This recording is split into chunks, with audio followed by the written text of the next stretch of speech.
Aujourd'hui, nous avons choisi de partager avec vous le contenu du thème intitulé Sa prophétie est la dernière.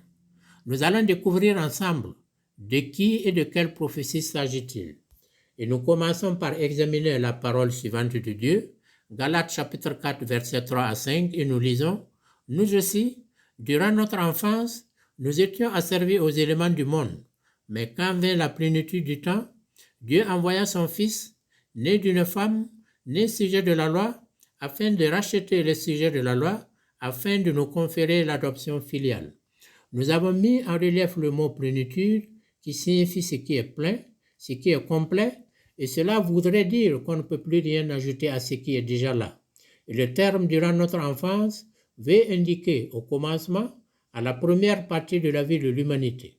Donc, quand le Dieu créateur a choisi d'intervenir sur la terre, il l'a fait en envoyant son Fils unique, le Christ Jésus, sous la peau d'homme, pour que, par son sacrifice suprême, il puisse racheter nos péchés afin que nous devenions des enfants adoptifs. Avant que le Seigneur Jésus-Christ ne rachète nos péchés, les hommes étaient égarés et loin de Dieu, car étant sous l'emprise du monde dicté par les œuvres de Satan.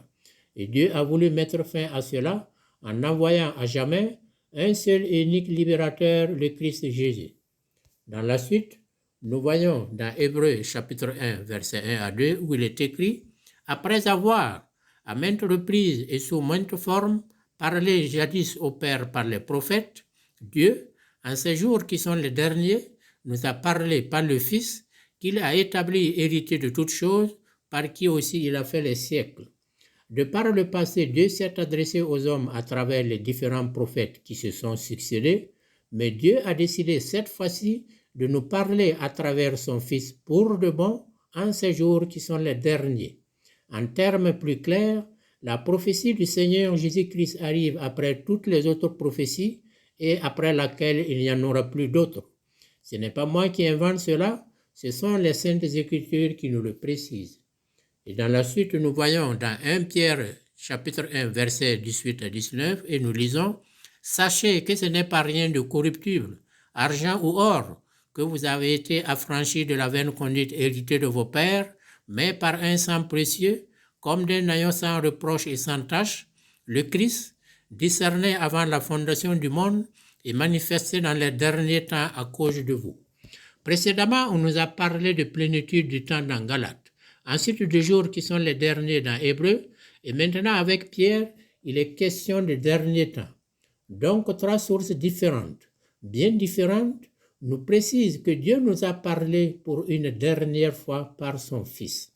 Un seul témoignage peut être faux ou douteux, mais par trois sources différentes, qui ne se sont pas communiquées et qui disent exactement la même chose, il n'y a que de la certitude et de la vérité.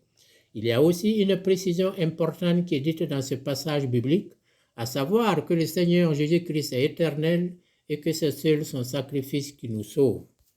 Nous voyons la suite dans 1 Timothée chapitre 2 versets 5 à 6 où il est écrit « Car Dieu est unique, unique aussi le médiateur entre Dieu et les hommes, le Christ Jésus, homme lui-même qui s'est livré en rançon pour tous. » Ici, il est fait référence à l'analogie entre l'unicité du Dieu créateur et l'unicité du médiateur Jésus-Christ. Le Seigneur Jésus-Christ s'est rendu médiateur entre Dieu et les hommes par son sacrifice suprême sur la croix et cela est unique en son genre. Nous continuons pour voir ce qui est dit dans Jean 14, versets 15 à 16, où il est écrit « Si vous m'aimez, vous garderez mes commandements.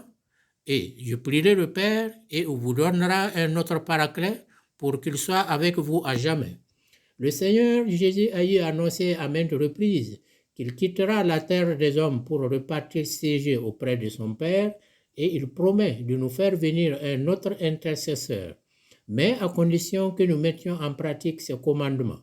Et c'est en cela qu'il sait que nous l'aimons, comme lui, il nous a aimés en donnant sa vie pour nous.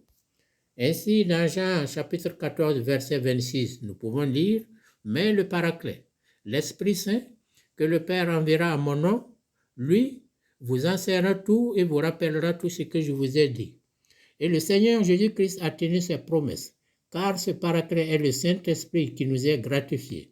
C'est par le pouvoir du Saint-Esprit que nous sommes capables de lire ou d'écouter la parole de Dieu et de la comprendre. C'est la manifestation concrète que le Saint-Esprit est en nous. Nous continuons pour lire ce qui est dit dans Hébreux chapitre 9, verset 28.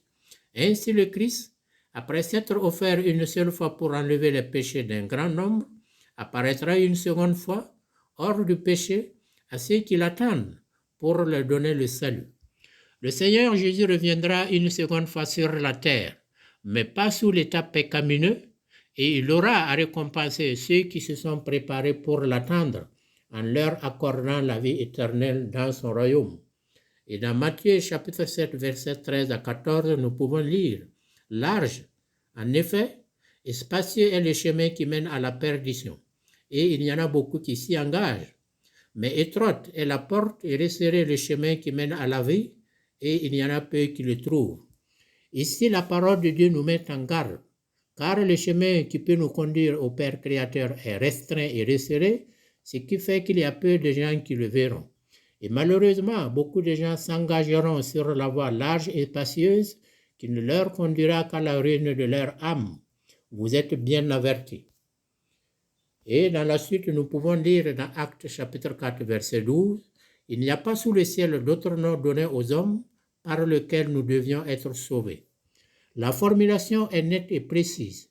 En dehors du Seigneur Jésus-Christ, il n'existe sur la terre et il n'existera pas un personnage ou une personnalité connue des hommes qui soit à mesure de les sauver. La parole de Dieu que vous venez d'entendre est tirée de la Bible de Jérusalem ici présentée. Dieu nous a parlé à travers cette Bible pour que nous connaissions la vérité. Toutes celles et tous ceux qui nous suivent présentement, repentez-vous et libérez vos cœurs pour recevoir le Saint-Esprit qui vous permettra d'être en relation avec Dieu.